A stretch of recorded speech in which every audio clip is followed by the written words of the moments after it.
La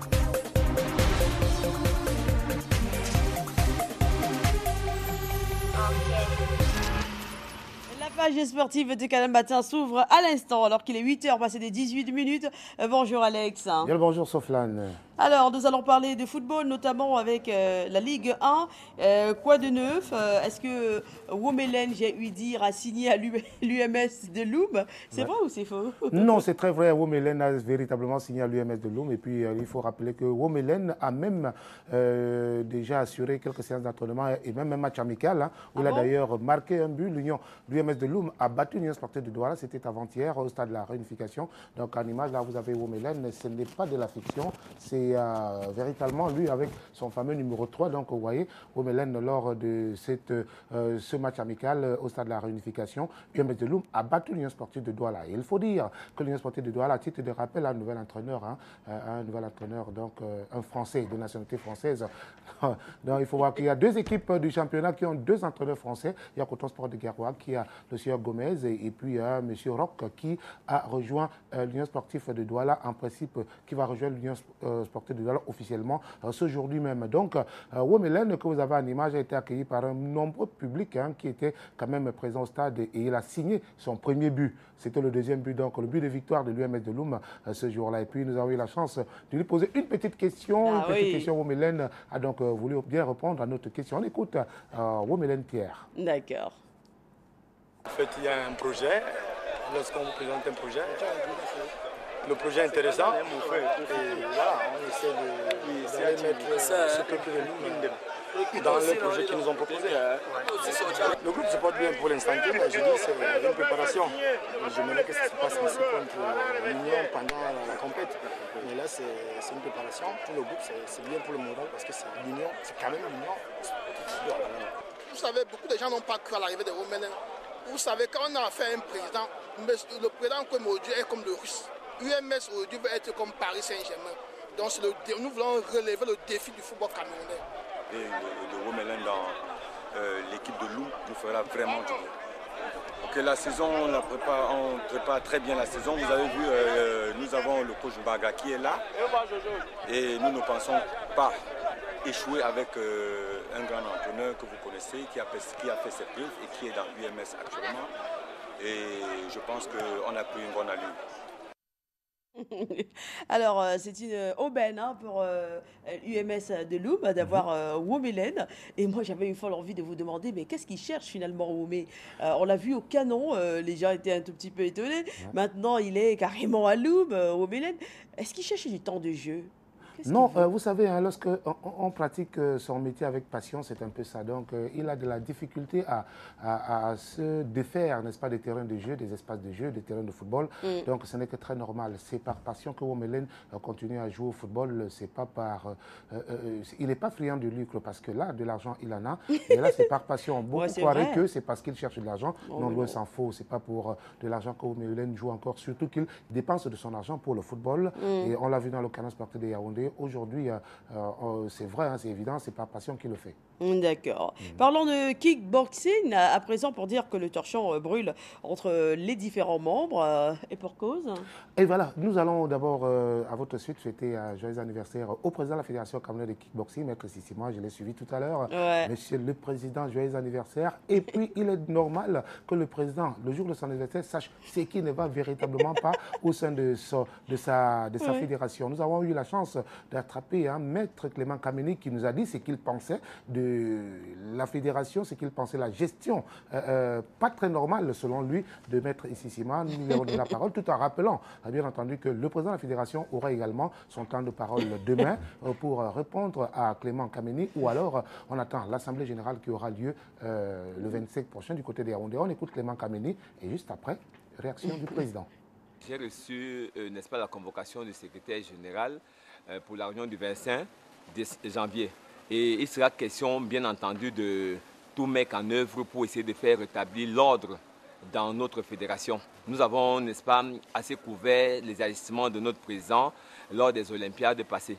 Alors il est temps maintenant qu'on essaie de tout recadrer et ne plus aller en rang dispersé. Parce que tel que le président se comporte, tout est parti, n'est-ce pas, pour que nous soyons divisés, qu'il y ait davantage, n'est-ce pas, de clivage, n'est-ce pas, au sein de notre fédération. Alors, qu'est-ce que vous reprochez au président?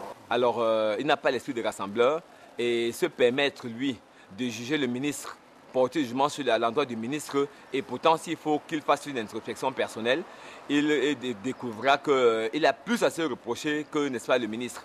Alors, on peut d'abord se désolidariser parce que son comportement peut faire en sorte que nous soyons sanctionnés.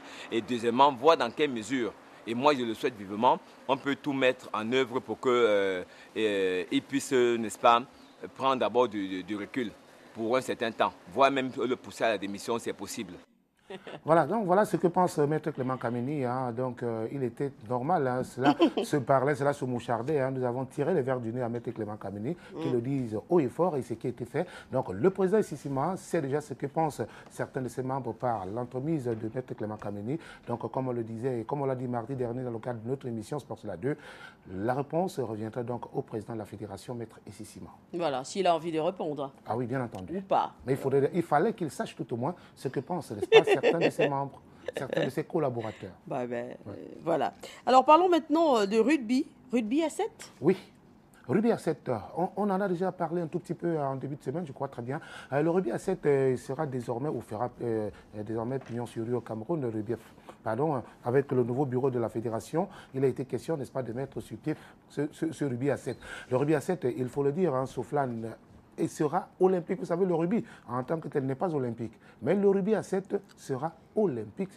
Donc, cela se justifie davantage et c'est magnifié avec la présence de Jean-Luc Trognon, que vous avez là en image, hein, qui est en train de former les jeunes Camerounais à cette discipline futuriste et olympique. Ça, il faut le préciser.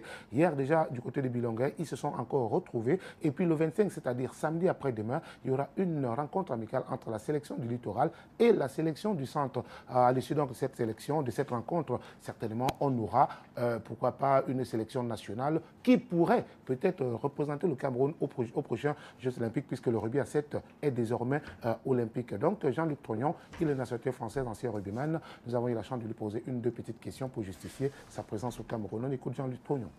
La CAR, qui est la Confédération africaine de rugby, me suit un petit peu dans mes voyages et donc de partout où je passe, comme je suis un ancien joueur de première division et entraîneur depuis 16 ans de divers pays sélections, me demande de faire des interventions sur les pays où je me trouve. Et donc là, m'a mis en relation avec le vice-président, monsieur Jacques. Et donc j'ai été appelé à faire un entraînement ce matin, on va dire ce dimanche matin à 6 h du matin au stade Bilongué avec presque une trentaine de joueurs. Des joueurs qui sont venus de plus ou moins 9 clubs de Douala. Il y avait 3 clubs de première division représentés, plus 6 clubs de seconde division représentés. Ça s'est très très bien passé. On recommence, on va dire, un entraînement mercredi après-midi à partir de 16 h sur le même stade. Et donc on fera une situation de match. On va essayer de mettre en valeur un petit peu tous les points techniques qu'on a étudiés sur cette session d'entraînement. Et voilà, donc pourquoi ma présence au Cameroun. Pour travailler le rugby avec le nouveau bureau directeur de la nouvelle fédération, de la fédération du Cameroun. Quoi. Nous avons notamment eu la présence lors de la dernière élection pour le renouvellement des instances fêtières de notre fédération, la présence de la Confédération africaine de rugby, qui a notamment cautionné cette élection et qui l'a même validée pour les instances internationales. Donc il est question pour cette fédération internationale de continuer à nous soutenir parce qu'elle croit en nous, elle croit que nous pouvons relever ce rugby qui était mort hier et qui se relève peu à peu aujourd'hui à travers des personnalités qu'elle nous envoie, comme Jean-Luc Trognon, spécialiste du rugby à 7, qui donne ses compétences pour que nous puissions, au niveau de l'encadrement, commencer à remettre nos entraîneurs régionaux et nationaux à jour. Franchement. Voilà, donc justement, là, c'était le premier vice-président de la Fédération camerounaise de rugby, hein, Jacques Kongomsou, qui manage un tout petit peu le séjour de Jean-Luc Trognon au Cameroun. Donc, vivement que notre équipe nationale de rugby puisse également se qualifier pour les Jeux olympiques les prochaines, bien entendu. Alors, quelques brèves importantes pour terminer, Alex? Oui, quelques petites nouvelles importantes. On a ce qu'on appelle généralement dans le jargon journalistique des biscuits. On va parler, le temps que je regarde un tout petit peu le bord, on va parler des associations sportives, toutes les associations sportives sportifs, c'est-à-dire les karatékas, judokas et autres, n'est-ce pas, sont attendus donc à la délégation des sports et de l'éducation physique pour s'inscrire, s'agissant du défilé du 11 février prochain. Donc la date limite est fixée à demain vendredi. Donc toutes les associations qui ne se sont pas encore fait inscrire sont priées de se retrouver à la délégation des sports et de l'éducation physique s'agissant de Douala. Et même à travers Douala, toutes les autres délégations du berceau de nos ancêtres. Et puis, on parle de la cérémonie des vœux, n'est-ce pas, au responsable, au ministre des Sports et de l'Éducation physique, donc le fameux Bonne Année, va se faire entendre demain au Palais des Sports de Yaoundé. Le ministre des Sports donc recevra les vœux de tous ses collaborateurs. Mais ici, ce n'est pas trop la cérémonie des vœux que nous allons regarder. Enfin, pour ceux qui seront présents, sauf là, tenez-vous tranquille. Bon, on suivra tout d'abord le discours bilan du secrétaire général de du ministère et naturellement la réponse du ministre des Sports et de l'Éducation physique. Et imaginez-vous, il y aura la présence non seulement du ministre, du président du Comité national olympique, le colonel Ahmad Kakaba Malboum, également la présence du directeur des normes, le docteur Malik Evele Atour, qui est le président du Comité national non olympique du Cameroun. Donc vous voyez, on se pose bien la question de savoir comment ces personnalités-là se regarderont en chien de faïence ou alors véritablement, ça on ne le sait pas. Et puis en parlant de la Coupe du Monde, on va terminer pour simplement dire que les billets seront ou sont désormais disponibles, s'agissant de la billetterie de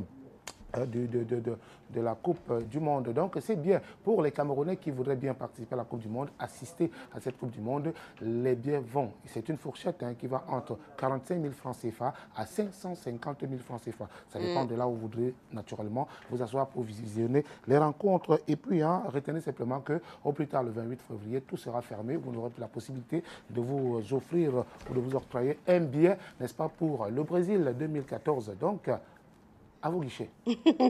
Merci beaucoup, Alex Lembe. Ouais. Vous achèterez des billets ou pas, vous? Bien entendu. Qu'est-ce que vous croyez? Mais je pense quand même qu'il y aura une délégation des journalistes. Nous sommes déjà accrédités, ça c'est évident. Bon, les accréditations sont là et puis nous attendons simplement le hockey. D'accord, merci. Bonne journée. Je vous en prie, la réciproque est très vraie. D'accord. Allez, c'est terminé pour Canal Matin, l'édition de ce 23 janvier 2004.